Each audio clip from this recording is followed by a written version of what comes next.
Un jour, un orateur monta sur scène et commença son message avec des mots inhabituels. La vie chrétienne est une vie de bataille et bénédiction, bataille et bénédiction, bataille et bénédiction. Il répétait ces mots encore et encore. À un moment donné, je me suis demandé, pourquoi est-ce qu'il insiste autant? Va-t-il finir par s'arrêter?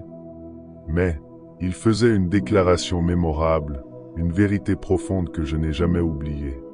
Il disait, lorsque nous sommes en pleine bataille, nous avons du mal à imaginer qu'elle prendra fin un jour. Et lorsque nous vivons une bénédiction, nous espérons qu'elle durera pour toujours. Mais la vie n'est jamais aussi simple. Elle est faite de batailles et de bénédictions, souvent en même temps.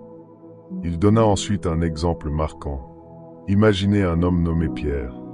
Un jour, Pierre connaît une immense bénédiction. Son projet de vie, une œuvre qu'il avait préparée avec soin, est enfin publié et rencontre un succès phénoménal. Mais presque au même moment, il apprend que sa femme est gravement malade et qu'elle avait le cancer. Deux réalités parallèles, la joie d'un côté et la douleur de l'autre. Cette histoire illustre une vérité que nous vivons tous à un moment ou un autre. La vie est rarement toute lumière ou toute ombre. Il y a des bénédictions qui nous encouragent, mais aussi des batailles qui nous éprouvent. La question n'est pas si nous les affronterons, mais comment nous marcherons avec Dieu à travers elles. La vie est faite de batailles et de bénédictions, mais savez-vous ce qui vous aide à naviguer à travers ces hauts et ces bas? La sagesse. Et c'est précisément ce que le livre des Proverbes nous enseigne. Dès ses premiers versets, le but est clair, apprendre à se conduire avec sagesse, vivre de façon intelligente, être juste, respecter les lois, et être honnête. Proverbe 1, versets 1 à 3. Ces proverbes offrent des conseils pratiques, issus de l'expérience de toute une vie. Ils sont pour tous, ceux qui manquent d'expérience et ceux qui cherchent à approfondir leur sagesse. Mais voici l'essentiel, la sagesse ne s'acquiert pas du jour au lendemain. Elle demande du temps, des décisions réfléchies et une base solide. Et cette base, c'est Dieu. Proverbe 1, verset 7 nous dit, « La crainte de l'Éternel est le commencement de la connaissance. » Cette crainte, c'est la révérence, le respect et l'honneur que nous portons à Dieu.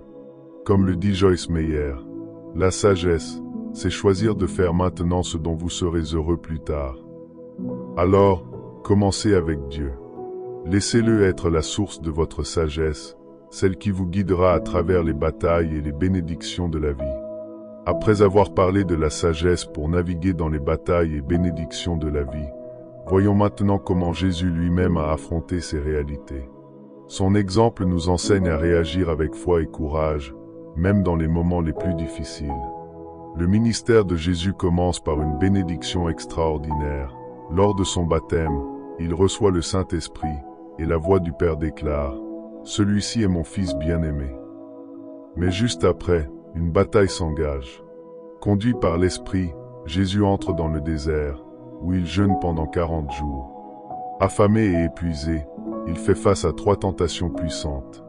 D'abord, le diable lui propose de transformer des pierres en pain. Jésus répond, « L'homme ne vit pas seulement de pain, mais de toute parole qui sort de la bouche de Dieu. » Il nous rappelle que la vraie satisfaction vient de Dieu, pas des choses matérielles. Ensuite, le diable le pousse à tester Dieu en se jetant du haut du temple. Jésus refuse et déclare, « Tu ne dois pas provoquer le Seigneur ton Dieu. » Nous aussi, nous devons faire confiance à Dieu sans le mettre à l'épreuve. Enfin, le diable lui offre tous les royaumes du monde en échange d'un acte d'adoration. Jésus répond catégoriquement, « C'est le Seigneur ton Dieu que tu dois adorer, lui seul. » Il nous enseigne ici à rester fidèles à Dieu, même si des raccourcis semblent tentants. Face à chaque tentation, Jésus s'appuie sur la parole de Dieu. C'est une leçon pour nous, les Écritures sont une arme puissante contre les attaques de l'ennemi. Et après ces batailles, une bénédiction arrive. Les anges viennent servir Jésus. Mais il ne s'arrête pas là. Apprenant l'emprisonnement de Jean-Baptiste, il reprend courageusement son message. Changez votre vie, car le royaume de Dieu est tout proche. Jésus nous montre qu'après chaque bataille vient une bénédiction, et après chaque bénédiction, une nouvelle mission. Vous aussi, souvenez-vous, Dieu est à vos côtés. Allez de l'avant, avec courage et foi. Que pouvons-nous retenir de ce message? La vie chrétienne est une alternance de bataille et de bénédiction.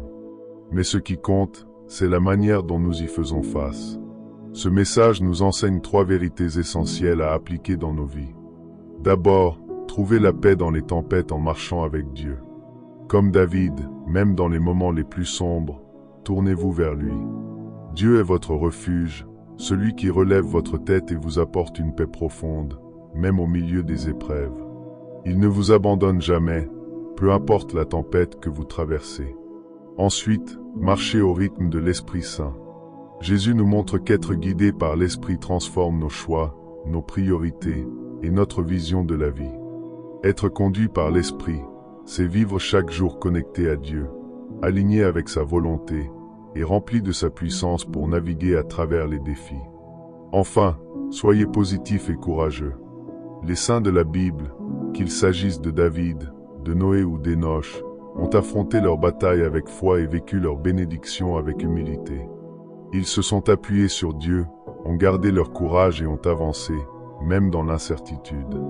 De la même manière, nous sommes appelés à voir les bénédictions même dans les moments difficiles et à affronter chaque défi avec confiance. Peu importe vos batailles, vos défis ou vos bénédictions, souvenez-vous que Dieu est avec vous. Prions ensemble un moment. Seigneur, merci pour les exemples de foi et de courage que tu nous donnes dans ta parole. Aide-moi à marcher avec toi, même au milieu des tempêtes. Pardonne-moi mes faiblesses, renouvelle ma force et remplis-moi de ton esprit. Aujourd'hui, je choisis de vivre pour toi, avec courage, positivité et confiance. Merci pour ton amour inconditionnel. Au nom de Jésus, nous avons prié. Merci d'avoir pris le temps de suivre ce message. Si ce message vous a touché, pensez à aimer cette vidéo, à la partager avec quelqu'un qui pourrait en avoir besoin, et à vous abonner à la chaîne. Activez la cloche pour ne manquer aucun message inspirant et fortifiant. Que Dieu vous bénisse.